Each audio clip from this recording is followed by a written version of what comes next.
With the front entryway complete, let's turn our attention to some gardening and landscaping.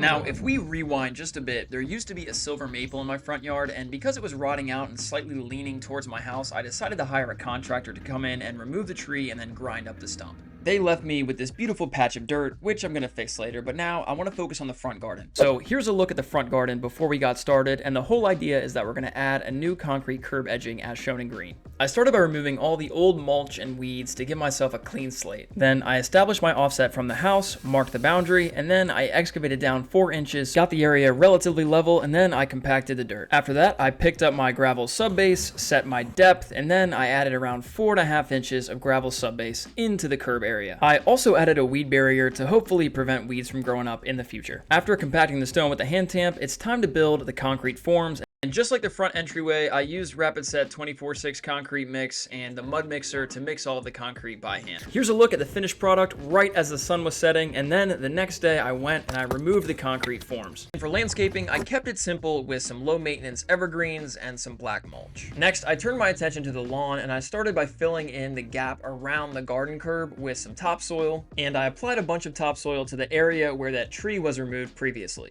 After aerating, I did a bit of dethatching, removed all the weeds and thatch from the yard, and I planted some grass seeds, spreading it around evenly using a seed spreader and applying it by hand around the garden curb. After applying seed, I sprinkled a bit more topsoil and I made sure to water the grass. And while we wait for the grass to grow, let's finalize this curb appeal transformation with an architectural improvement.